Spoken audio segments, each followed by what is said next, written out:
What's up, guys, and welcome to episode 2 of the Dueling Dojo. I'm Marcus Hayden, aka Metaphose, and I'm here with my co-host.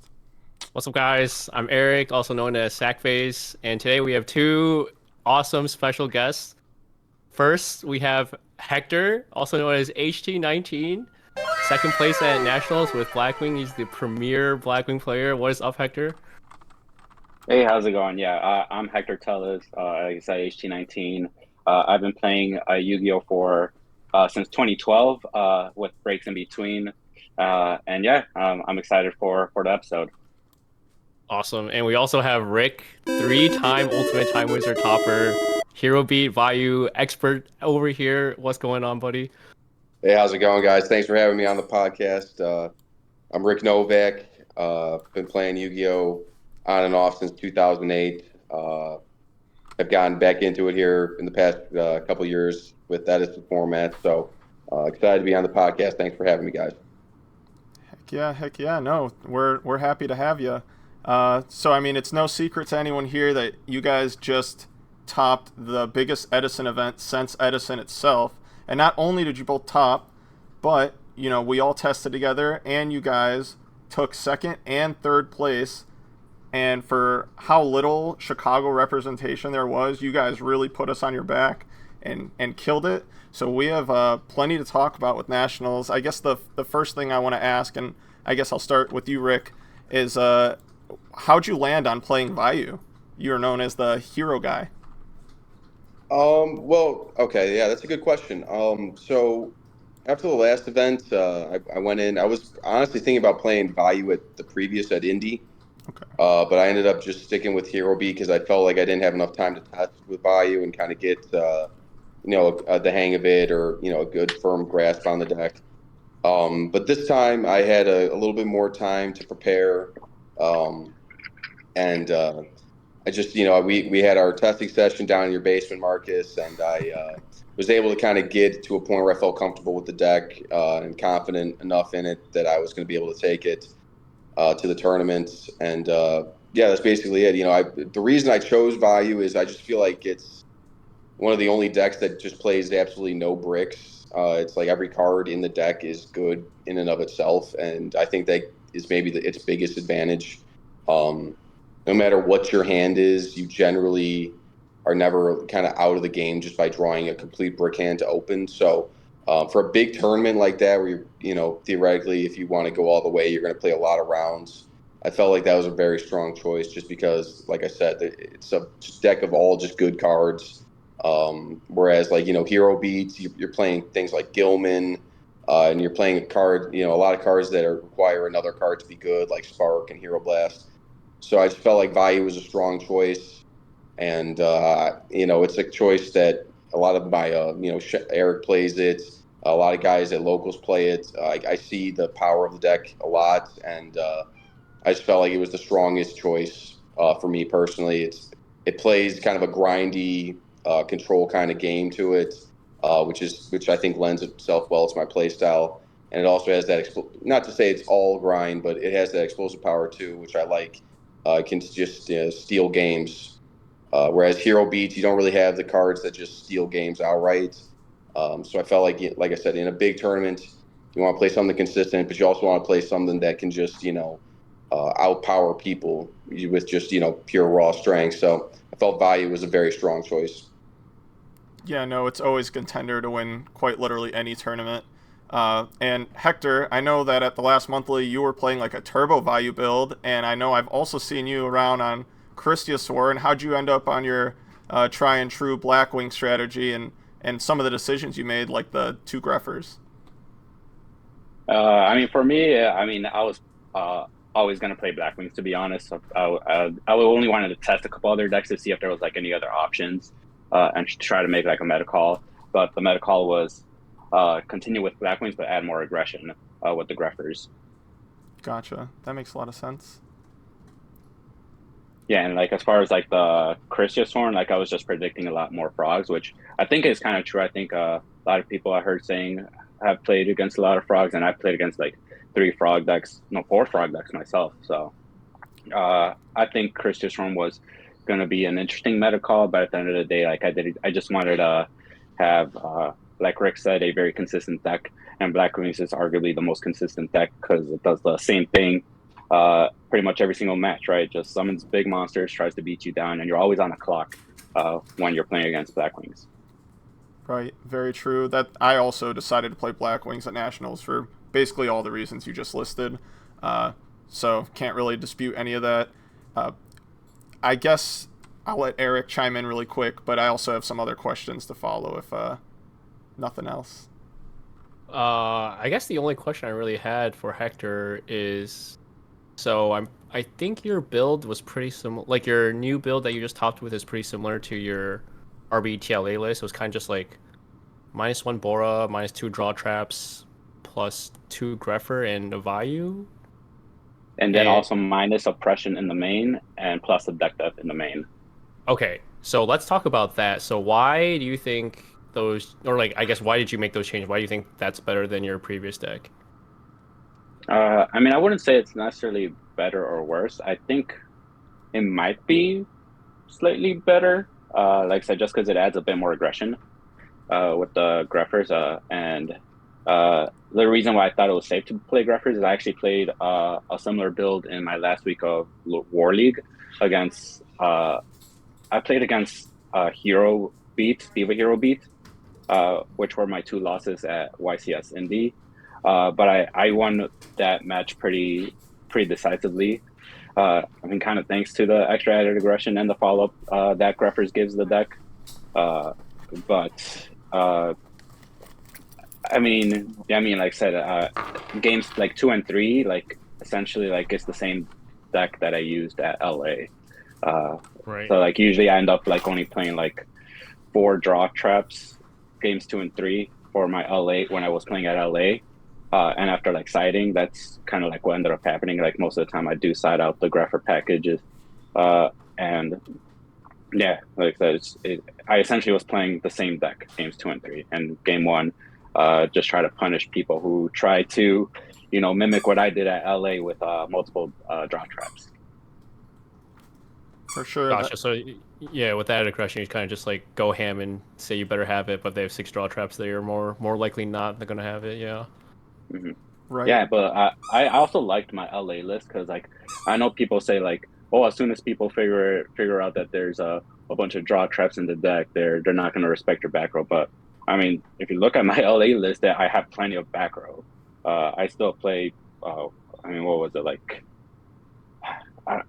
3 Icarus, 2 Bottomless, 2 Deep Prison, Mirror Force, Trap Dust Shoot, and Royal Oppression. So I mean, plenty of back row, real back row. So it's not like it's fake. It's like usually 1 real one and 1 fake one.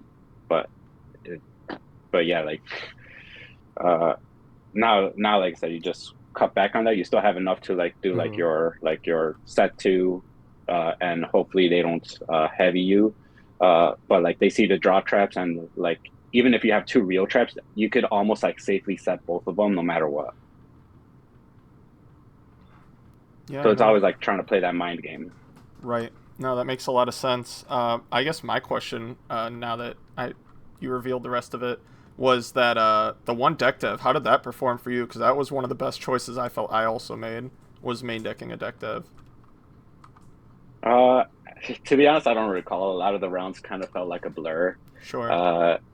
But I think it's a really good choice, especially in my build that plays the Greffers. So because it will be live a bit more than just a regular Blackwing build. Right. So deck dev is a lot better game 1 than it is games 2 and 3, because people usually expect it. So they side out a lot of their smaller monsters, right? Mm-hmm. But like if you looked at my LA list, deck dev was nowhere in my list. But I still understand how powerful it is, especially game 1. Sure. It's also interesting that you went one way where you took oppression out of your deck, but then Rick, you ended up playing 2 oppression in your deck, right? Yeah, I did end up playing 2 oppression. That was something in testing. I just kind of, like I said, in your basement, basically, we were all down there playing, and I realized that in certain games, just oppression was so overwhelmingly like powerful against certain decks, and in such a big tournament like this, um, especially in a format like Edison where it's just so varied, there's tons of different decks that you potentially could see. I just wanted to be able to have a little bit more coverage against more rogue type matchups that I thought I was going to play, and even with the two in the main, it's an easy side out. Games 2 and 3 against certain matchups, so it's not the worst card in the world in that regard. Plus, I kind of talked about this in the deck profile on Eric's channel. Basically, it's every time you flip a Russian, it's a +1 the first time, almost always. So in that way, even against the decks it's bad against, it's still kind of decent. Like in the tournament, I actually ended up stopping a couple Blizzard synchro plays. In the mirror match, I stopped Plague Spreader plays. So there's still applications for it in the matchups that people think it's bad against that are pretty good. And like I kind of mentioned that in the deck profile on Eric's channel. I don't really regret playing 2 at all, especially in Top Cut. It came in really clutch. I played Amaryllis in top 8, and I 2-0'd him just because I had oppression both games. And then in the third, fourth match against the Gladiator Beast player, oppression was also very strong. So I just think it was really just a call in terms of expecting to see a lot of different decks in such a big tournament, and it ended up working out. I didn't really think that there was a better card that it could have been. If I wasn't going to play it, it would have been like a third Deep Prison or a Dust Tornado, and Deep Prison is very strong, but Oppression is very strong. One of the strongest trap cards in the format probably. So I decided to go with the 2 main decked, and I don't really regret it at all. I think it was a good call for me. Yeah, and now that you just explained it, actually, the more I think about it, Oppression kind of fixes a lot of the problem matchups that Vayu has, like Amaryllis, like Glad sometimes, like Frogs. Yeah. So that makes a lot of sense to play too, I think, actually, the more I think about it. Yeah, no, I mean, I think what everybody, a lot of, when we were talking about, all the Chicago guys were talking kind of that Saturday night about kind of what we're going to play in top 8 and stuff. I think a lot of guys thought I might have some trouble with the Amaryllis deck, and I was kind of thinking that myself. I was like, this could potentially, go kind of south pretty quick here, depending on how they open. So I mean, obviously, that's kind of a deck that if they open really well, it's like they're playing the best deck, because that deck has such power when it opens well, that sometimes you just kind of have to hope that they brick a little bit, because if they open optimally, you kind of have to open completely optimally too to even stay in the game with them. So, but yeah, no, it ended up being really, really powerful. I also played Gladiator Beast in round 8, and Royal Oppression was also very strong in that matchup too. I mean, going forward, I think it seems like Glad Beasts are really picking up a lot of momentum, and it seems like Amaryllis is too. I mean, there's 2 in top 8. I know Hector beat one in the final round. I think that kid ended up getting 12th. I think there might have been another Amaryllis that finished X2. So I definitely think that going forward, that deck is one you have to watch out for. And without those main deck depressions, it definitely can be a tough matchup. So I think, like to your point, Marcus, you want to kind of tailor your deck, your main deck at least, maybe to deal more with the bad matchups that you're going to face, as opposed to tailoring it to the matchups that you already have a good matchup against. Right. Obviously, there's side deck and stuff, but if you can make a couple of card choices in your main deck that benefit you in the bad matchups, that's in a tournament, in a big tournament, you probably will run into at least one. I think that is a good idea. Right, and like you said, the Oppression's not like dead necessarily in the matchups it's not great against, but yeah, because I actually had one round where I played against, believe it or not, Relinquished, that smoke screened into Value Turbo, and I actually kept Oppression into that deck going into game 3, just because I wasn't sure which engine he was going to keep. Ended up being the Value engine that he kept, but I drew Oppression, and I still stopped his plague routes, the plays that he had going that route. and it got me the winner because I just like set up a like I forget what it was, but I knew I had oppression Stardust and classic some of that formats like board right there, and yeah, that was enough to get that game.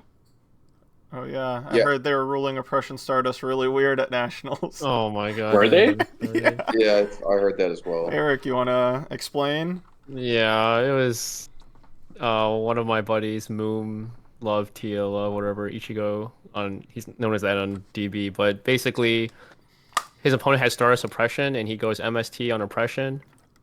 And then obviously his opponent gates, and then end phase, his opponent tries to revive Stardust. And then Moom tries using Oppression to negate Stardust. And he says, "Nay, it's like value, I can just keep doing it." And then obviously he calls a judge, and the judge says, and the judge agrees with his opponent's like, "Yeah, you can keep doing it." And then he appeals. And the head judge says, "Yeah, it doesn't say once per turn, so he just keeps coming back." So that board's Oh even god. crazier for you.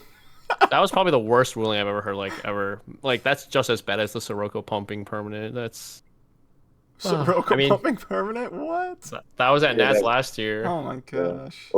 At least that one, it doesn't say to like the end of the turn. Even it was a translation error, right, on the Sirocco Yeah. text originally, but it was known that it was just to the end of the turn. I try to give the judges in these events maybe the benefit of the doubt. They're dealing with cards that Sure. maybe they haven't dealt with before. I'm not sure most of the judges played back in actual Edison formats, so maybe they're not familiar with it. But you would hope that the judges in the Ultimate Time Wizard would know, especially the head judge, Yup.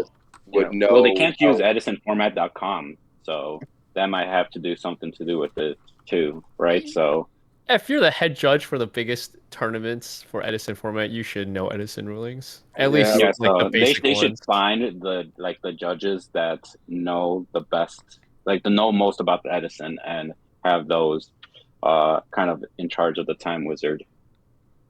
yeah. I know the judges that ran this one were different because the past couple ones have been ran seemingly by the same guys, or at least there have been the ones I've been at least have seemingly had a lot of the same judges at them. But this one was a whole new crop of guys. I'm not sure if they were just inexperienced or whatnot, but yeah, obviously a ruling like that is unfortunate. I've seen the Thankfully, head judge a few times, but a few of the other dudes I've seen, but a lot of them were also new that I've never seen before. yeah, thankfully I don't think the Stardust oppression ruling ended up making a big difference in the outcome of the tournament in terms of I don't know when that was in what round, but I didn't see any sort of bad rulings or anything like that in Top Cut, thankfully. Yeah, I imagine that doesn't happen a whole lot. But speaking of like weird rulings and weird things happening at this event, do you guys have like any weird stories from any of your rounds? Maybe like one awesome thing that happened, or maybe even one terrible thing that happened uh, at Nats this year? Um, I definitely had some very close games. That's for sure. I think the round 8 against GBs, it was a very, very close match, back and forth. Honestly, games 1 and 3, I thought I was cooked, and I thought I was getting knocked out right there. Game 1, he has like Imperial Iron Wall flipped on me, and he's like Gazarist me and stuff, and I'm way behind. And once you get behind against Gladiator Beast, it's really tough Oh to yeah. kind of get back in the game because at that point they can just start really leaning on you and they just like gladiator you to death basically. But I was able to eventually like Ryko pop the Imperial Iron Wall and end up kind of like getting myself back in the game. I had oppression, which helped, and I was able to just kind of grind it out from there. And then game 2, he beat me. He just kind of the same thing. He just GB'd me to death. Once, like I said, once you're behind against that deck and they have kind of control of the board, it's very hard to get back in the game. And then game 3, I was definitely cooked. I was for sure about to lose. It felt like he had like a quest looped chariot on me, and he had like 3 back rows and a guy, and I've got like Hamster Ryko Caius as my like 3 cards, and I think I have a back row, but I forget what it was. And he ends up. I set Hamster to his Murmillo and 3 back rows, one of which I know is Chariot, and he ends up activating Ancient Forest, which, if you're not familiar with that card, It's a field spell that destroys monsters at the end of the battle phase when they attack. But also, when it's activated, it flips up every face down defense position monster, and their flip effects are not activated at the time. So when he activated it, it flipped up my hamster, and he didn't have anything to be able to run it over. So his Murmillo was just kind of stuck there, and he ended up having to pass back to me. And from there, I ran over Murmillo with hamster. I set Ryko.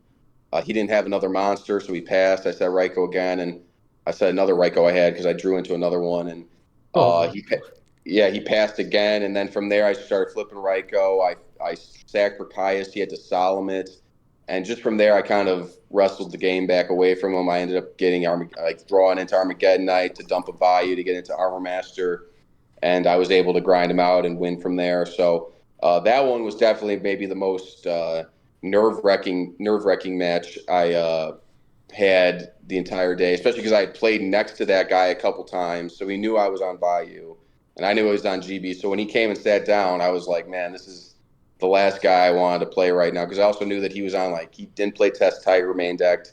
He was on like 20 traps. He had main decked Imperial Iron Wall. I was like, man, this is really not, a great matchup for me at this point in the tournament.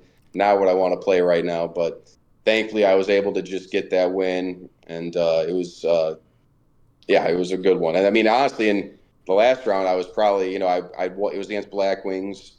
I won game one relatively easily. I didn't think I played game one against him super great, but I got pretty fortunate because he kind of played into all my cards exactly how I wanted him to, thankfully. So I was able to kind of steal that one. And then game two, I was definitely cooked. He had like Dark Arms, Sirocco on board, and I had nothing to deal with it. And all he had to do was do the Bayou Sirocco in his graveyard to bring out Armwing to hit me with a game shot. But he ends up removing one of them to pop my set back row, which was MST, so it was dead anyway. And he hits me with both. My next turn, I only have like Necro and Torrential, so I just T-set those. And he must have thought it was like a Ryko and a Battle Trap or something like that. Specifically, he must have thought it was Mirror Force, because I was only at like 1,200 life points at this point. So he popped my set monster with his last dark, and then he didn't attack. And then on my turn, I had two darks in my. He has no other cards, so he ends with two back rows, Sirocco Dark Armed. And I've got two darks in my graveyard, Torrential, Heavy, Dark Armed, and Bayou in my hand. So at that point, I knew I won because I just summoned Bayou, Torrential the board, Heavied his two back rows, and he was at 2,000 life points because I had dealt some damage to him, and I just dropped Dark Arm for the win. So he definitely kind of punted that last game away. Obviously, it would have gone to game three either way, but you always love it when your opponent kind of gives you the free win to get your top. So definitely some barn burners there in the last couple rounds, and to be expected. I mean, if you get that far in the tournament, you're going to be pretty good. You're probably going to have a good deck. So, it ended up working out, but it wasn't easy. Yeah, I mean, round 9 on the bubble, pressure made diamonds for you, but other people are going to crack, man. So it's awesome. Yeah, I mean, I definitely think.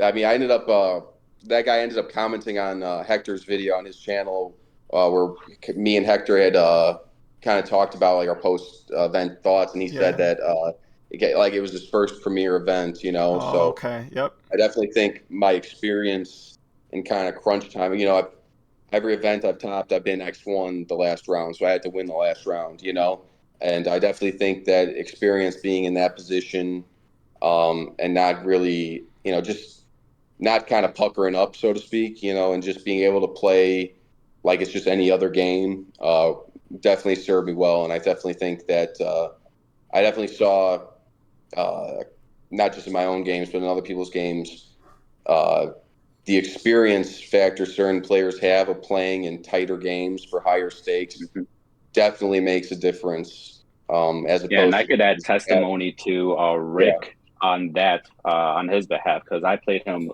in the last round of Indy, and I was about to beat him, but he drew the perfect card he needed, and he sequenced it correctly, which shows just like the discipline he has for the game, and like how he even under that high pressure, very last round about to lose, he played it perfectly. I had him on essentially he was starving for a hero monster at Indy, and like I said, I just needed one more turn to kill him. But he drew for turn and he drew Rhoda, if I recall correctly. And if he would have activated Rhoda, I would have had the opportunity to Solemn Judgment to Rhoda, and all of a sudden, like, you're still out of the game. But he activated Heavy first to clear my back row, or to like force the Solemn, and then dust my other back row, and then he activated Rhoda. So I mean, in other situations, a less experienced player might be like, see the card and be like really excited to see the card and slam the Rhoda, right? So Sure. and like I said, that just speaks to like I said, Rick's discipline in that regard. Yeah, I think that goes into, not to get kind of, to kind of get more meta about, kind of theory, but I think that speaks to just, even if you're in a losing position in the game, you shouldn't be, thinking like, oh, what was me and stuff. You literally should be thinking about, okay, well, if I draw the card I need to do, how do I need to play it in order to win the game? Sure. That's whenever I'm like behind or such, I'm always just thinking, okay, what cards can I draw into that would put me back in the game? And then if I do draw into those cards, how do I sequence them properly in order to get back in the game? And I definitely think that's a skill that all the top players possess. You see sometimes newer or lesser players, they draw bad and it's just like, oh, woe is me, blah blah blah. They get on tilt immediately, and then even if they do end up drawing the correct card, they're not playing with a clear head, and they haven't been thinking about, how to actually deploy that card in the correct way, and they still end up losing, even though they drew into a card that should have gotten them back in the game. So I definitely think that's a skill that you should have. I mean, I definitely think, like last Nationals, Palenda, if you read that feature match, uh, he didn't really draw super great, but he just drew into the cards he needed, and you can tell that he had been thinking about, if I draw these cards, what am I going to do with them? And he won that match 2-0, and it's because, you could just tell that, he didn't get on tilt from a bad hand. He just played the game, let the game come to him, got his draws, and eventually played them correctly. And I definitely think that that is a big skill. You don't want to ever show your opponent that you're, vulnerable in that way, because good players can kind of recognize that and they'll just get aggro on you immediately. You just want to play the game and try to grind. Like, I mean, game 2 against GBs in the third, fourth playoff. I mean, I opened pretty badly. I opened like Triple Dust Tornado, D Prison, another like Return, and then Hamster, and then he dust shooted me. And I just played the cards as I had them. And he did win that game, but it ended up being a complete grind, even though I drew so poorly, because I didn't let, opening a bad hand, put me on tilt. I just played the game, let the game come to me, and I was almost able to steal that one. So I definitely think that the whole pressure aspect of it, not getting on tilt, always thinking about, hey, how am I going to get back in this game? That's the kind of skills and the thought process that good players have when they draw bad in a game. And you definitely see the difference between a high skilled player and someone not as skilled just by how they handle that. No, most definitely. I feel like playing to your outs is a skill every good player has, but mental fortitude, and I think Steven was the one that said this, mental fortitude is a stat on every player's card that people don't talk about enough. And just having the poker face and not tilting and just objectively making the correct play is definitely something good players have as well. So Yeah, no, yeah, good job to definitely. you guys. No, yeah, I mean, I know, one of my good friends plays Modern, and at Vegas he played with a couple guys, and one of his teammates was just getting on tilt every time, and it was like, my buddy was like, had to expend a bunch of like, energy just to try to get this kid to stop getting on tilt over every little small thing. And that's just, the game is such that not everything is going to go right for you, obviously. There's Mm-hmm. going to be times where things are not going to be looking good, or you haven't drawn well, or your opponent has drawn very well. Those are things that you really can't control. The only thing you can control is how you respond to these situations and how you play your cards in these situations. So I always try to focus on what I can control in a game as opposed to the things that I can't control in the game. Drawing a bad opening hand is something that's just random luck. That's something you cannot control. Playing this bad hand to the best of your ability to try to get the win in spite of it, that's something that you can control, and that's what I think that good players always do.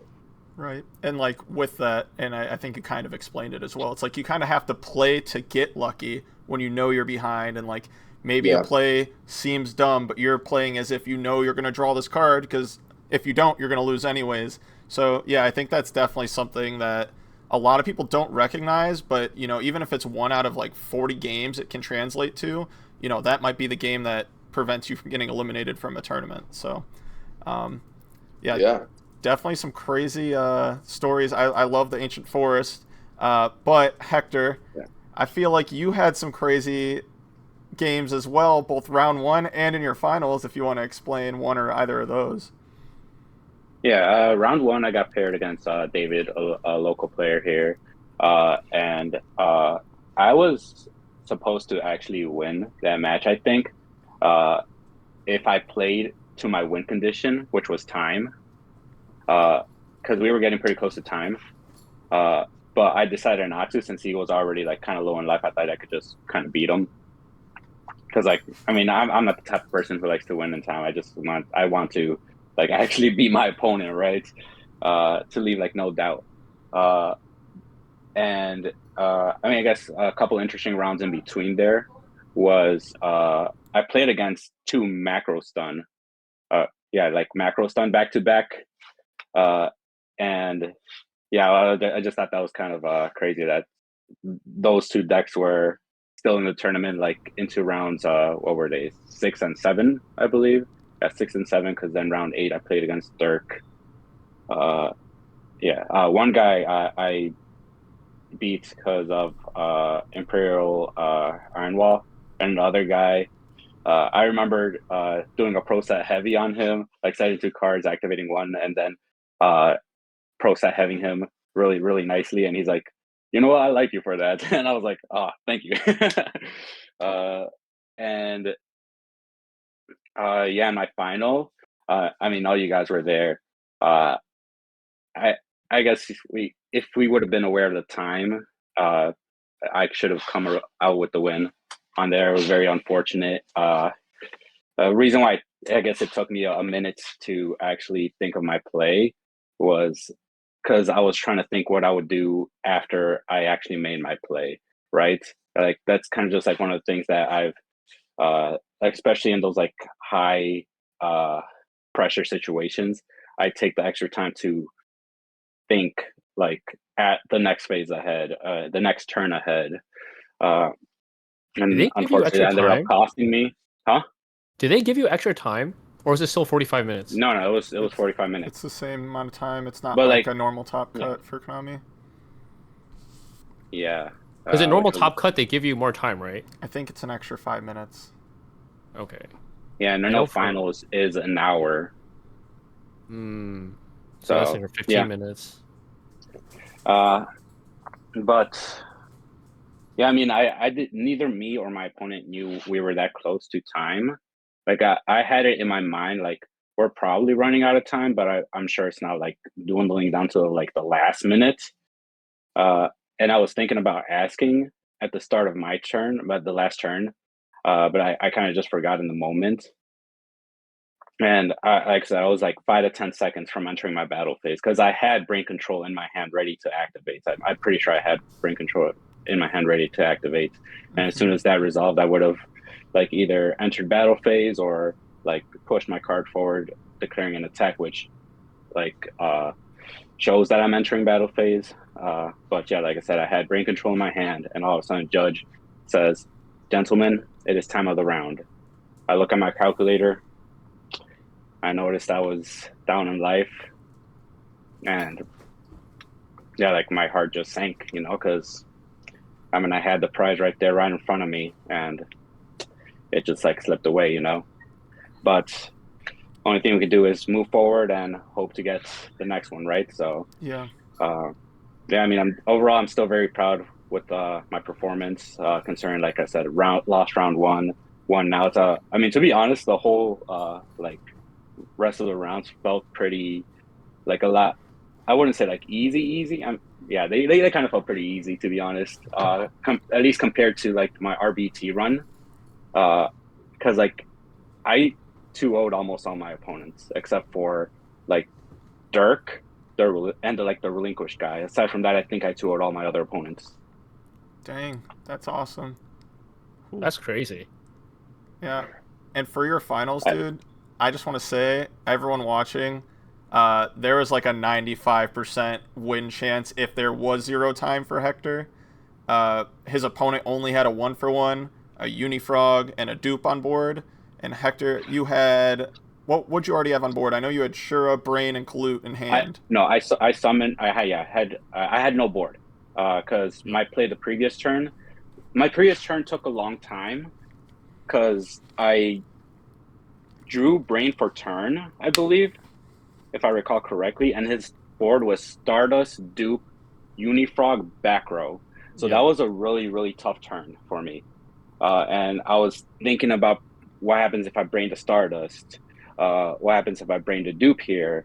What is that back row? But at the end of the day, like I feel like I made the correct play after a long time thinking, which was just normal summoning the Blizzard, making a Brio to remove the Stardust for the turn, which also baited the back row. And then next turn, like I had the Brain and Shore ready for a real push. And then like I think his only out after that was like Kai's. Like It was the what single. I would do after. Yeah.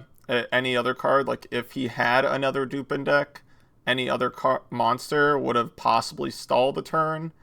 But yeah, I mean, the game was so heavily favored for you that it was just so heartbreaking for all of us. But yeah, I think he does play 3 dupe. I don't know if he went through all 3, but yeah, he does play 3 dupe, I'm pretty sure. I think he only went through 2. But I mean, But yeah, regardless, when I was watching, he might side one out too. Yeah, it's still That's true. super in your favor. Yeah, and when I was watching, Hector, you were playing out of your mind, dude. Like every play you made, there wasn't a single play where I was like, oh, I think I would have done this.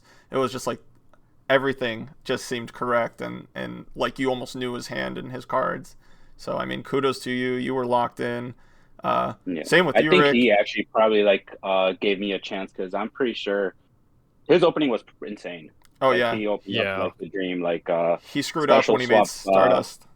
Yeah, when he made Stardust, he definitely messed up. So in that essence, maybe with 100% correct gameplay, he wins. But the way that game ended up like playing out, and like I guess maybe it was also like him feeling the pressure of the final. He wanted to play safe by making the Stardust and setting his back row or whatever. So yeah, I feel like if he would have just stood with his just like dupe block play, I would have probably lost that match. Back row is D prison, right? He made Stars D prison or something. Mm-hmm. Yeah. Yep. Ugh. Yeah, I just want to say like that sucks, but also you just won RBTLA and you just got second at Indy, so that is literally the craziest like streak anyone has, like back to back. And it shows that both finals you were locked in. And I just think that's like a mark of a great player. Like if you're in the highest pressure situation and you can just lock in, like some people crumble under pressure, and I think you're the opposite. So that's just, I don't know. I just think that's awesome. Yeah, I mean that just goes back to like the amount of experience I've had. Like I feel like in the past, like I've just fell short so many times that at this point, like I just like there's no room for that anymore. You know, like for example, the first what's called UDS that was here in Chicago, I actually was supposed to top that one, but I misplayed and I took back an activation of a the Metapho trap that special summons one when a card is destroyed. Because I wasn't calculating life. I wasn't really going for a game or anything. I was just trying to like not lose at that point. But if I would have activated, I kid you not, I left the kid with 50 life points, Oh and that no, cost me because he barbar burned me for game. that's So brutal. that was supposed to be like my first premier top, and it was crazy because like I remember that event was probably like one of the hardest events I've ever played in because like everyone in that event was just insanely good. Yep. I think that's the one that Aaron Furman won, right? First UDS in Chicago. It was like somewhere downtown in a hotel. Yeah, I think that was Aaron Furman, and then he won with Metaphors, I'm pretty sure. Ugh. Yeah, no, I mean, And speaking of metaphors, that's just the name of the channel. Yeah, true, true, true. But this isn't about me. Let's move over because I mean, obviously you're both monsters. You've both been killing it. Rick, you had the back-to-back Ultimate Time Wizard tops, and then Hector, you just had the RBT, and then LA, or you had LA, and then the Ultimate Time Wizard Nationals as well. So let's talk about the Yeah, I game mean, itself a second little place bit. for the biggest event, second and third place. Like I said, I think we really did accomplish something else that is far bigger than any individual thing, and it is definitely bring Chicago a huge amount of joy. You know, bring the Chicago locals, Chicago community, just something to like really come back really happy about. And to be honest, like that warms me a lot, like so much that it almost like shadows like any of the like I guess like the negative that I had for what happened at the finals. Oh no, 100%, man. Like, I'm not gonna lie to you. I'm normally not the type of guy who roots for other people because I'm so competitive. But I found myself even like how upset I was still just rooting for both of you so hard and was so excited every time like I hear that, oh, he advanced top four. I'm like, oh really? Oh, Rick also advanced top four. Oh shit, they're gonna play each other. And like, it was just so hyped the My whole favorite time. And moment was the final round where I was the first one to finish, and literally like a couple of seconds later, Rick starts popping off. I'm like, no way, we got there, we did it. I Yeah, wish that I was. was there for It that. was I awesome. know. Yeah, I wish you guys were. I wish you guys. Yeah, I wish you guys didn't have to drop before then. But part of me was like, man, I wish Eric and Marcus had dropped before that, so they could have been there for the celebration, like right as it happened. But, yeah, that was awesome, man. That was the joy that we both had. Securing the tops. That was awesome, and like you said, just the pride that we had in Chicago and all the Chicago guys had us and us. That was awesome. That made the weekend so sweet. And I feel like, yeah, I mean, that was really the best part of the weekend. Honestly, it was just all the Chicago boys being down there and just having a great time together and stuff. And that was, yeah, no, that was my favorite part of everything. I Yeah, don't. I'm normally the same as Marcus, where I'm also like too competitive to get happy for other people, if that makes sense. But yeah, Rick, when you won, I Oh popped my off so god, hard, bro. that When Yeah, video's your no, third place, legendary. your third place match, yeah, That video's that's legendary. yeah, that's a good. Yeah, I'm glad you got that on video, man. That's one of my favorite videos I've ever seen. So, That needs to be a YouTube short somewhere. Someone post that on yeah, YouTube, I'll please. post it. I'll post it. yeah, no, that was yeah, no, that was awesome, man. That was so awesome, and it was. Yeah. I'm glad I didn't let you boys down, man. That was like one thing I was like, man, I don't want to like just lose in front of all the guys. You know what I'm saying? So yeah, no, that was great. Yeah, especially with how people have kind of been mocking us lately.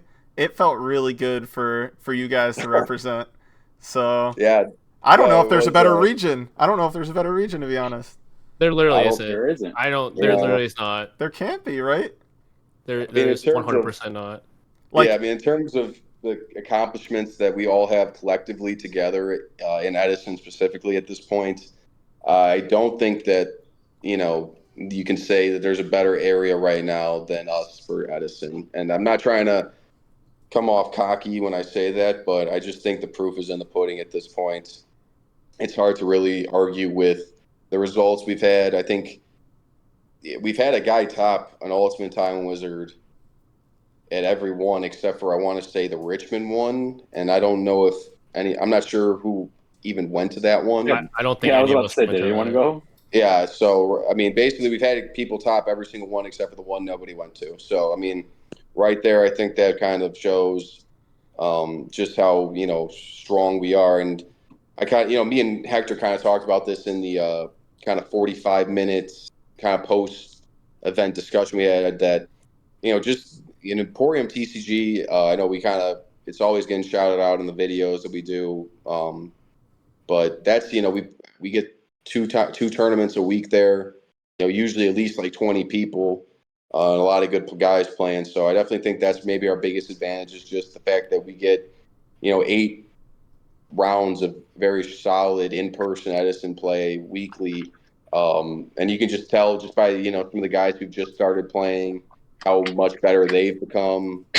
And just, I feel like I've gotten so much better myself, so it's like, I said before, the rising tide lifts all ships. And I definitely think that just having a place to play all together weekly and 2 times a week where we get good turnouts with a lot of good players, it's definitely a huge advantage for us, a big, big advantage. And especially because, I ask guys, who I play all the time, do you go and play in person? Do you have a local? And a lot of guys say that they don't have a local, or they only get 5 to 10 people if they do, so the fact that we have and it's taken a while for us to build that community, but we have, and it's really paying dividends for all of us because we've really just all improved so vastly that, like I said, I think that literally just having Emporium is our biggest advantage as a community. Yeah, I mean, go ahead. We topped every single tournament that we've gone to, and for LA we sent one dude, and he fucking took the whole thing. So Yeah, yeah. I don't know how anybody can. I know that they were all clowning us because Jackson's been very dominant at the monthlies with this. He's been cooking. Yeah, he's been cooking. But yeah, but hey, I put think respect on Blizzard Dragon. Okay. Yeah. Oh yeah, but I think respect for Blizzard Dragon. I don't have respect for Luster Dragon. Like that's the meme, man. No, it's but I think we left no doubts. I think that was one thing I said before the tournament. No matter what happens here, I don't care if I top or whoever tops. I just want one of us to leave no doubt for the rest of the player base, that Chicago is still the most the overall top to bottom, the strongest area for Edison. And it was cool that I had a lot of guys, coming up to me like, hey, should I drive up to Chicago for the monthly next month and stuff? And I told guys, hey, I mean, it's got good prizing, but I'm not sure if it's worth the drive. But a lot of guys were like, hey, we just want to get good in-person Edison against good people. And it's cool that we're kind of, getting that recognition that, guys will make a trek just to come to one of our bigger tournaments just because they know that they're going to get good competition there. And I think that, maybe it's the biggest compliment that we can get as a community is guys coming just to play against us. That's another thing, though, that our community has a huge buff for now, because our monthlies, we have monthlies that are really good pricing, and I don't know if there's another. I know North Carolina and New York, they have. Yeah, I was gonna say big the tournaments. Gamer's Choice has turned, but I don't know if they have a monthly. Yeah, we have monthlies, and they're streamed, and the streaming is actually good, quality wise. I know I'm not trying to shout out my channel, but it is a very, I guess what's the word I'm trying to, a more coveted, I guess I'm trying to say, for a monthly. A monthly shouldn't be that coveted, but I feel like it kind of is. Yeah, I mean, especially it's coveted because all the guys who play in it, not all the guys, but a lot of the guys who are playing in it are Ultimate Time Wizard toppers or RBET toppers, have online tops. So it's coveted because even if it's only 65, 70 people, it's got a lot of good people at it, and to win it is tough. And I think we're all, even though we all root for each other and everything, I think we all are very competitive too. We all want to win ourselves. It's nice that we can kind of have this sort of collective Chicago bragging rights where we can all feel proud of each other for winning, no matter how we do individually. But we still want to, like I said, we're all still very competitive. We all want to win ourselves, and that just makes us even better, because we take it seriously. I think even locals we take seriously. And the more serious in-person play you can get, the better. I mean, I think, I know this weekend kind of in-person versus online was a hot button issue, but the best way to get better at in-person Yu-Gi-Oh! Is to play in-person Yu-Gi-Oh!, in my opinion, at least. I mean, online, there's obviously a lot of very strong online players, but online is obviously not playing with real cards in your hand, and everything that comes with playing with real cards in your hand, and actually being face to face with a person as opposed to being behind a screen. These are things that you can't simulate on Dueling Book.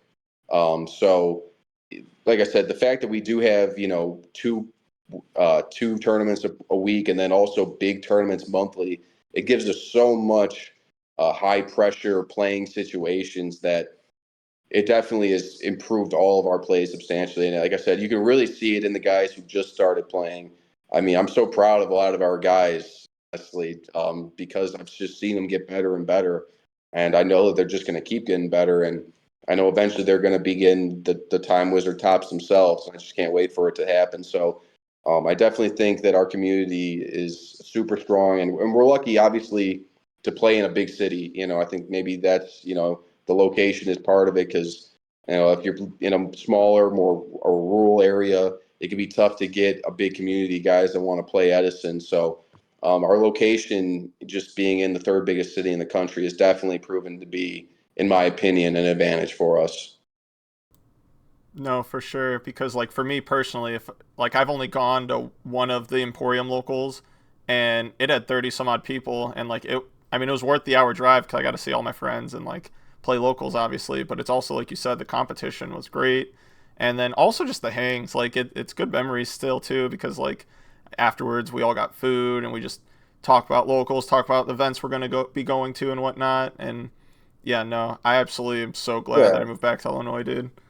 Yeah, no, I mean we have fun. I think that's we obviously want to win. It's competitive, but we also have a lot of fun with each other. And any hobby, even if it is a competitive hobby, it's always best when it's fun. And I feel like you always perform at your best when you're enjoying it and you're having fun and you're hanging out with all your friends. So that's probably part as much of it as well, because we have such a great tight knit community where even if we did all scrub, I think we would still have a lot of fun with each other. And so yeah, I mean, I definitely think that's part of it as well. Our support group is just OP. Like I feel like Yeah, that's a thing that doesn't get really talked about at all. But like in any competitive sport, any competitive hobby, anytime you go to an IRL event, a support group is friend group, whatever you want to call it, is 100% a real thing.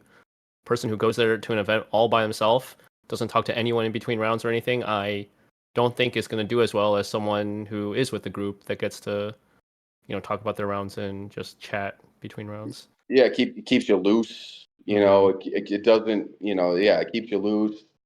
Yeah, that Again, it reminds me. I brings do you not know fun with how I it. did it for LA, to be honest. Yeah, how the Yeah, fuck did you do that, yeah, dude? that's tough, Yeah. man. I literally Well, had actually Echo was there, uh, but I didn't really talk to him that much. But yeah, it was pretty insane. After my loss on stream, only the only thing I mean, funny enough, you could actually go back to the VOD and just see me just sitting there for a while, just on my phone, just like mindlessly like scrolling, going back to the Discord, going. I mean, Totogon was there too, I guess, and I got to like really get to know him too and talk to him a little bit. But yeah, I mean, it was kind of like I guess weird not having anyone else there to like you said, like go and talk to him between rounds and stuff. But yeah, I mean, that was quite a unique experience. So oh No, yeah, I bet. I love it because like I get in my own head sometimes, and like when I turn around and want to vent to Eric, he'll be like, "Oh, dude, you got sacked. You're gonna destroy everyone. You're a YCS." Like he hypes me up, and then I'm just like, you know what? You're fucking right. I am. And like I don't know, it helps because I get in my own head a lot of times, Same. and I think having that support group and having people just remind you, they're there for you. They want to see you do well, and they believe in you. It goes miles. No But doubt. yeah, I guess also something I wanted to bring up is like post Nats. Where do you think the game goes from here? I know we like started briefly talking about how like Amaryllis and Gladiator Beast kind of had their moment. Do you think any decks are like falling down, or do you think any decks are like going to be even more prevalent now? I heard, I listened to Eric and Fraser's recent podcast, and they said value stonks are kind of down right now. So we might see a little bit less value, more Blackwings and Frogs. Do you guys agree with that, or do you think it was just the landscape of one event? I think it's tough to say. I think Edison, it kind of changes event to event in a lot of ways. Um, so I'm not sure. I definitely at this event specifically, it definitely seemed like Black Wings, GBs, and Amaryllis had their kind of moment. I mean, I played 4 Blackwing in Swiss. Um, only one Bayou. I was the only Bayou to top. But also, no regular hero frogs ended up topping. That's true. So I'm not Yeah. sure. To me, I always try to. It's hard for me to say exactly what's going to happen just based on purely one event, but I will say I definitely think Black Wings are trending up. I mean, they've always kind of been what a lot of people have considered maybe the best deck, but a couple months ago, I think a lot of people were really kind of off that deck. And now it seems like it's made a huge resurgence. GB is obviously is the one everyone's kind of talking about. I mean, a year ago, everyone kind of considered that deck almost a joke. And now it's kind of proved. I mean, it's gotten 4th place at the last 2 Ultimate Time Losers. So I think it's kind of proved its mettle, so to speak. It has to. You have to kind of take it seriously. You have to be prepared for it because that's one of the decks where if you're not prepared for it, it can get really wicked for you pretty quickly against it. So, and then the Amaryllis deck I think was one that I think for me I've always thought that this deck honestly was one of the best decks. It's just not played much because Amaryllis in and of itself is so expensive and it can be a barrier to entry for people for the deck. But 2 made it to top. Like I said, Hector beat 1 on the bubble.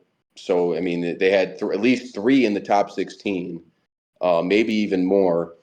And that's a deck also that's, like I said before, it's such that if it opens optimally, it's almost impossible to beat, it feels like, in terms of what it can do and just the pressure it puts. And it's a very, no other deck is kind of like it in terms of being able to deal consistent burn damage. And where if they smack you with Titanial once, it's like you're in the danger zone almost. Yeah, I So I lost think my that, last round of Swiss because they opened optimally, and there's just nothing I could do. It just got blown yeah, out. no, I mean, it's kind of like a light sworn in that way, or even GBs too, where certain decks just kind of have raw power to them that if they open, in the best way they can, it's very hard for the decks in Edison to actually kind of compete with them. But also these decks have issues in terms of bricking, etc. Right. So I mean, going forward, I mean, if I was going to have to say stocks up, stocks down, I would say stocks up on Black Wings, stocks way up on GBs, stocks up on Amaryllis. I would say stocks down on Hero Beat, but also if stocks are up on Black Wings and GBs, those are 2 of the best matchups for Hero Beat. Right. So maybe going forward, if there's more GBs and more Black Wings in the field, Hero Beat can kind of get back in the game, so to speak, because GBs is probably one of the easiest matchups for Hero Beat, and I think Black Wings is also a very plus matchup for Hero Beat. So, Edison is kind of such that there's always kind of counters for certain decks, and even if at one event certain decks are doing well, by the next event, if people are kind of on the decks that do well against those decks, it can kind of just change things up again.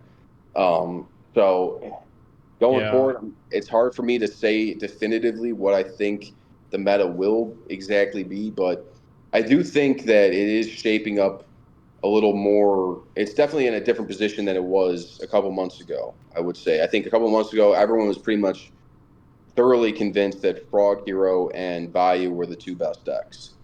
Now Black Wings have kind of reestablished themselves as the third in that big 3, and Amaryllis I think is right up alongside with them. And then Lightsworn has been coming on hot lately. I know a guy got top 16 with kind of James Ark's Twilight build. I played 2 Lightsworn at Indy, and I think Lightsworn is a very obviously that's another deck where if they're opening like Recharge, Charge, and stuff like that, and like Sarko for JD.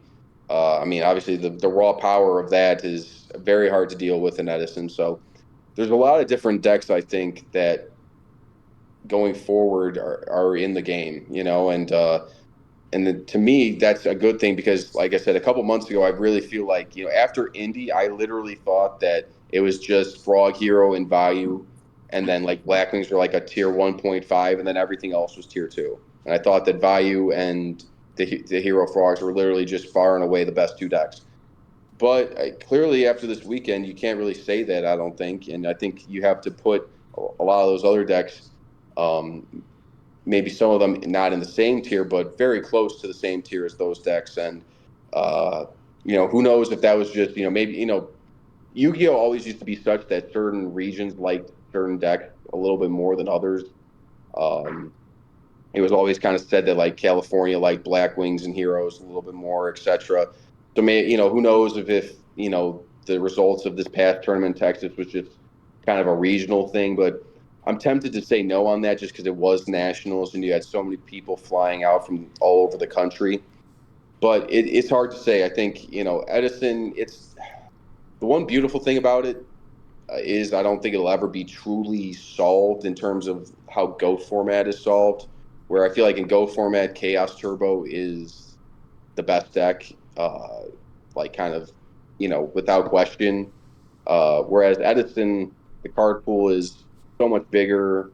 There's so many different decks, and kind of they all have certain, plus minuses into every other matchup that I don't know if we'll ever be able to say that one specific deck is bar none the best deck. Now we might eventually, after a couple of years of playing, maybe we will be able to say, this deck is the best deck. But for right now, I don't see that happening anytime soon. I just think the card pool is too varied. There's too many different decks. They all interact with each other in different manners. That it's hard for me. I'm trying to give a better answer than kind of I don't know, but for me, it's like going forward, it's just kind of like a wait and see. I think right now, I just tell people play what you're comfortable with, play what you think that you can play the most optimally, and then hope that you get the good matchups for it. Right. I think how you said it's just perfectly true. Like, there's some decks with stocks up, some with stocks down, but the landscape's still changing. So, like, a month from now it could be completely different. So I think everything you said is just on point. Mm-hmm. What do you think, I was Hector? actually. Go ahead. Oh, Hector, Hector I can think go. Amaryllis is actually going to be like neutral. So like I don't think it's really going to go up and down. Mostly because like I feel like the more you know how to play against the deck, the worse that deck is. Like obviously, like any other deck, it still has like you mentioned that sack value where they just mill everything perfectly and like there's no chance. But I mean, especially if there's an uptick in Blackwings. I know I'm really struggles with Blackwings because I mean 4 Pierce, is they might be doing 800 damage to you, but you're doing 17 to them. So uh, I know I'm really struggles with the Blackwing matchup, especially the better the Blackwing player is. Yeah, and also, I mean, I know I really like I really liked Christopher's build of Amaryllis, who got sixth. He was on like Reasoning and Stratos and Oh, Dasher. that build is sweet. Yeah, Mm-hmm. but I mean, he lost to the GB guy in top eight, and GB's, if Amaryllis doesn't establish Titanial quickly, I think GB's has a very strong matchup into that deck. Even with all the tech Christopher was playing, I mean, he was playing Karma Cut, he had Skill Drain in there, and the GB guy was still able to get through and beat him. So, again, that's kind of goes back to, if Amaryllis is getting better, the GBs are kind of a check to it. Like I said, if they establish a first turn Titanial, that's based. I mean, any deck in this format kind of struggles with first turn Titanial. Blackwings is probably the best equipped to deal with it because they can just collude over it. But I think that Amaryllis, yes, I definitely think stocks are way up on that deck. But also, and I think also, like Hector said, the surprise factor is kind of gone with that deck. That's a deck that, especially in person, if you just solely play in person, you're probably not playing against that deck too much. But as you get more accustomed to it and more kind of acquainted with what it's trying to do and kind of the sequences of plays it possesses, it does. I mean, just like any deck, basically. Once you become more familiar with the decks you're playing against, you can counter them better. But that one specifically, because I do feel like, kind of like I mentioned before, it plays in such a different way than a lot of the other decks in Edison. That the more guys get familiar with how to beat it, it might be a little less strong.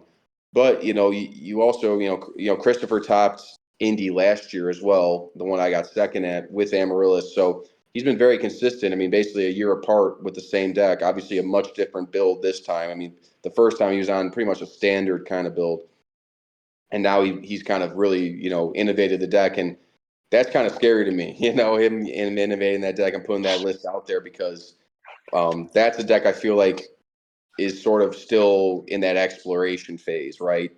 The ways you can take Amaryllis have not been exhausted at all, especially with a build like he just put out there that is so kind of off the wall that you would have never really expected.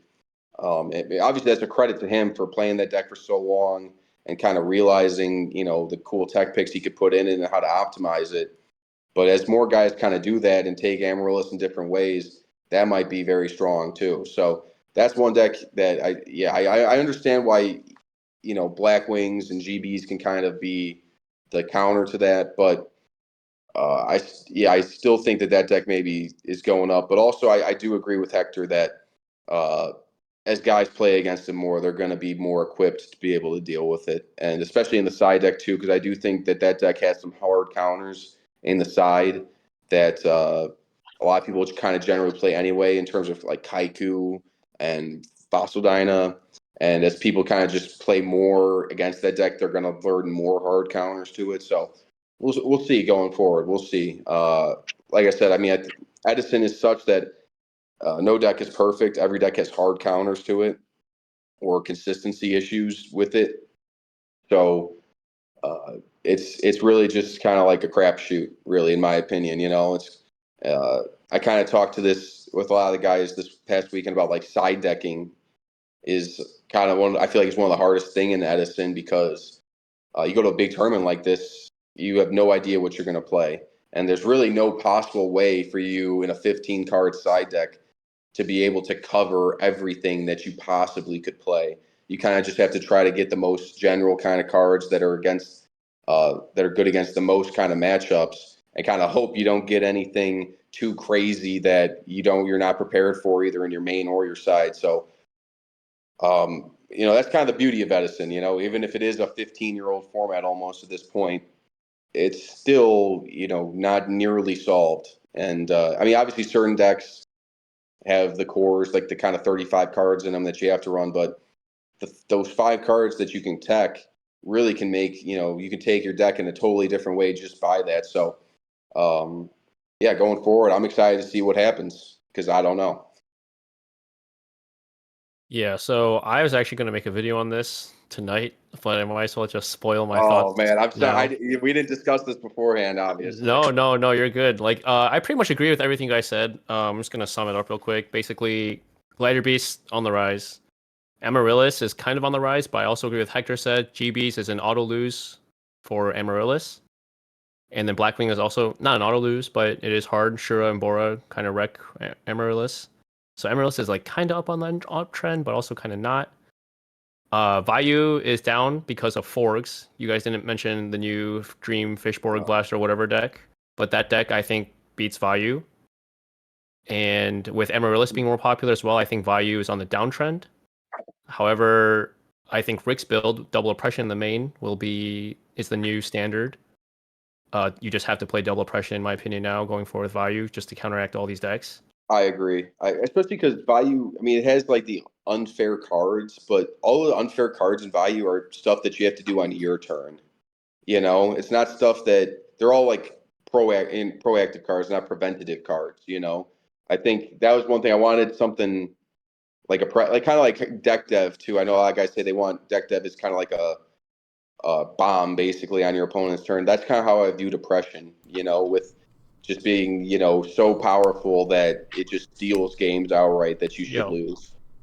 Yeah, so Oppression is essentially another bomb that Vayu needs, which is good for Vayu, but if you don't draw Oppression, then you're kind of screwed. Yeah. But then you might also opt to side more positive of deck dev as well if that new frog deck becomes pretty popular. Yeah, it does crap on that and deck. That should keep that deck in check. Yeah, I mean, I definitely think frogs are obviously... And also DD Crows. Yeah, frogs are obviously extremely strong, but frogs are maybe, at least in my opinion, I think they have the hardest counters available to them. So like frogs for me, every time I play a frog matchup, any deck, it's like if I can steal game 1 somehow, I feel confident that if I at least draw some side deck stuff in games 2 or 3, that I can get the match done. Obviously, this new build is going to be, its own separate thing. And obviously that build is underexplored too, because they're going to end up making changes to that, and that's going to evolve too. So who knows where they end up taking that whole, deck. But in my opinion, I do agree. Value does have a hard matchup into Frogs, and maybe it's going to take a little bit more innovation on Value's part in terms of the side deck and how to side deck. I know me and you kind of talked about, just taking out Hamster Ryko in games 2 and 3 and going into just anti-meta normal summons along with like Greffer, Armageddon, all the standard value stuff, screwing with the flip effect guys and just going like aggro anti-meta with like Armed Wing as your like kind of extender. That I think is probably the way to take Value going forward. I do agree that Value stock's probably down, but to me that's such a strong deck that I have a hard time thinking that it's going to disappear from the meta. It won't it's not going to disappear. Yeah, but I do think it is on the down, because if Amaryllis and this Fishborg deck like see a large increase in play, it will be a lot harder for Value. I'm not saying it's going to go anywhere, but it'll just be harder. Definitely. But because Amaryllis stocks are a thing, I think Rick mentioned Hero Beat becoming more popular if Blackwing Beat and Glider Beast become more popular. But yeah, Amaryllis is probably the worst matchup for that deck. Amaryllis destroys Hero Beat, so I don't know if Hero Beat comes back. Yeah, but Hector mentioned, DD Crow stocks are going to go up. I don't think I can play Transmigration Prophecy anymore, unfortunately, for the mirror. I was thinking that myself. Also Kaiku too. I mean, Kaiku I still think is so strong, but if there's going to be these kind of really crazy combo Frog decks going forward, Crow seemingly needs to find its way back into the side deck. And that's the side deck. You could make a whole video just about side decks. I think easily. I think Transmigration might still be pretty good though. Yeah. Like, why would it be worse? I no, it's not that it's worse, but I personally only put it in for the mirror. Like, I think it's really freaking good into the mirror, and then everything else Crow is better. But if Fishborg deck becomes popular, well, I just need a slot. I just need to put Crow back in my side deck, and Trans is obviously the easiest replacement. Yeah. Would just play both, find room for both, and then now you have another card for the Value. If you choose to do that as well. But Trans is not that good into Fishborg, in my opinion. You need to just banish the Fishborg, and a lot of it too is they play Avarice and they want to recycle cards in their deck. So even if they're not getting the draws, but you're shuffling back some of the cards, to make Subzitote a better card or whatever, that's also a little bit scary. I mean, obviously, I still think Trans will have a place. It's not like I think it disappears from everyone's side deck. But for for Eric and Rick's deck, where their worst matchups Crow's better against, that's probably why they opt for that. Whereas like for Blackwings, like obviously you still want it for when you play against Value and stuff, so might be something that we opt to keep in. The Fishborg deck also kind of cooks Hero Beat, I'm assuming, like getting through like 2 duplocks is pretty 2-3 duplocks is just not going to happen. Plus, I mean, with the Hero Beat deck, if you like summon any guy, they can like immediately. Like, if you have Alias on board, they can immediately go into Arm Colossal. So and they don't play Warrior, so the Colossal is actually always going to be 2800, which is also scary. Yeah. I mean, so I think in that way, I mean, Hero Beat. I think we talked about this. Me and you specifically, Eric. Like, Hero Beat, I feel like I played a lot of that deck. Obviously, I have 2 tops with it, so I feel, qualified to talk about it in this way. It feels, in my opinion, it feels like whenever you play someone who's worse than you, it feels really, really good, because inevitably they don't trade into your cards correctly, and you get rewarded. But when you play guys who are, as good as you or better than you, I think then it can become a problem, because you're playing a deck that's less explosive, that good players are going to get good card trades off of you, or at least even card trades off of you. I mean, that was kind of the reason I didn't want to, play it in this tournament, because I felt like I wanted to go all the way. Hero Beat, it has a lot of tops, because I think in Swiss, guys are just taking advantage of guys who are not as good as them.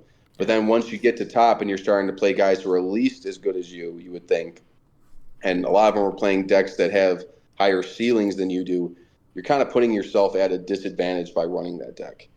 It That's doesn't what. feel like it's in your control. I It's feel like just you're banking on Yes. them messing up a little bit, but it's just Right. not going to happen. It's Yeah, almost I too mean, fair. Yeah, exactly. It's almost too fair. It doesn't have any like complete blowout cards in it. Even Absolute Zero is a card. I mean, it's a very strong card, but it doesn't generally just blow out your opponent like that.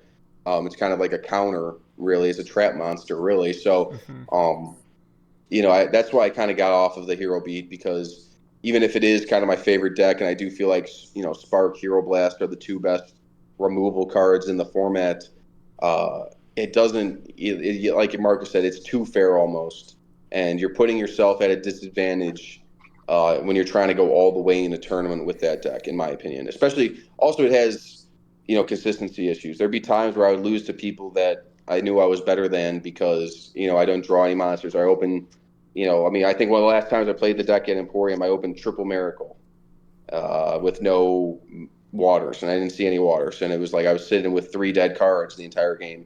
When you go to a big tournament like that, especially if you're traveling, I know Frazier said he would never play certain decks at a big tournament that he traveled to just because he's not going to allow just his deck to crapping out to ruin his ability to win the whole thing. You want to give yourself the ability to win the whole thing, and certain decks give you that ability more than others, in my opinion. Now, obviously, if the meta swings heavy towards GBs and Blackwings, and those kind of like hunt the Amaryllis decks out, maybe Hero B will become a good choice again. I definitely think that's a deck that maybe does, it is very kind of dependent on the rest of the meta. It's kind of a counter deck, so to speak. But yeah, that's kind of just my Hero Beat rant. Sorry to interrupt you, Eric. No, you pretty much said everything I want to say. So no, Oh, my bad. no, you're fine. I think it's completely right. Hey, this is about you, man. You rant. Oh, yeah. Yeah, with everything that we've discussed, it just feels like the biggest winner has to just be Blackwings, though, right? Because even the other decks that stocks are up, Blackwings is good against. So like Yeah. it just feels like BBs, everything's Gamma, Fishborg, yeah, Blackwings beats. everything's just pointing in the right direction for that deck. So we'll see that the reign of terror of Hector just continue, I guess, and the rest of Yeah, us will suffer. I don't Still gotta want get lucky. Still gotta get lucky. Right. Well, I don't want Edison format to devolve into Blackwing mirrors all day, but it kind of feels like that's where it's headed. yeah, I I mean, myself that's am kind of even where considering playing Blackwing now because I don't want to deal with Amaryllis as I mean, Vine or Fishborg. Blackwing Mirrors, that was kind of where it was at one point, right? I mean, it felt like, like 2 years ago, everyone was absolutely convinced it was an S tier Blackwing format. Is that not? Yep. I don't think Nope, that is a that's true. that. No, that's a complete. But like I said, by last year at this time, people I think had questions about Blackwings, and even just like 6 months ago, I think people thought that Blackwings had kind of fallen out of favor. Yep. But these past few months, really, honestly, since Hector's win at LA, I think Blackwings have just come back with a vengeance. And this past weekend, like I said, I played 4 Blackwing in Swiss, and there were, I want to say, 2 in top. And a couple more. I want to say the kid who got 9th was on Blackwings as well, and there was probably a couple others. I mean, the kid I beat in the final round was on Blackwings, who went X2. He got I don't remember if he finished top 16 or just outside. But I mean, obviously he went X2 in the tournament on Blackwings. There was just a lot of Blackwings. I mean, Marcus, you went 7-2. You were on Blackwings. There was a lot of Blackwings. So you definitely got to say that the overall winner right now in terms of stock being up and the results of that tournament is Blackwings. Yeah, I think it had an online win as well. I know AJT BLS, he got top 8 in Indy with Yeah. the deck. Masha just got second in another online event, and yeah, I mean, obviously I got first and second, so it's placing really high in a lot of events. So Yeah, I think it's because before like Vayu and Hero Beat are tougher matchups for Blackwing, and those decks were really, really popular, and that's when Blackwing kind of went on the downtrend. But now that those Hero Beat's gone, no, It's essentially gone. Hero Beat's essentially gone. I The would best say Hero it's Beat maybe- player isn't even playing Yeah. Hero Beat anymore. That's Yeah, true. I mean, That I was would my say- only 2 losses at Indy. 2 Hero Yeah, I mean, I only Beats. saw one guy playing Hero Beat at Nationals. So I would definitely say that it's. I mean, even at Indy, I felt like I only saw a couple other dudes playing the deck in that tournament. So it definitely feels like Hero Beats has, disappeared. But I mean, I know I just saw that Hero Flip deck that just got like 3 out of the top 8. Yeah, that deck's not real. Okay, I don't know. It's We'll hard for me to see. say. I mean, I know it was at an Italian tournament, and Italy's like all Black Wings, so I don't know if it was just because they were playing Black Wings all day or whatnot. But Mhm. yeah, Hero Beat, you got to say is for the time being dead and gone. Yeah, I mean, you're off it. GBO also won the Euro Black Ultimate Wing. Time Wizard. Yeah, with Yeah. Black Wings. That was the Yeah. other one I was thinking of. Yeah, it's the IRL is for Black Wings definitely stocks are up right now for sure. I feel like online it hasn't been really different. It's just been topping all the time with Ludo and Yondaime and whoever Chill Phil.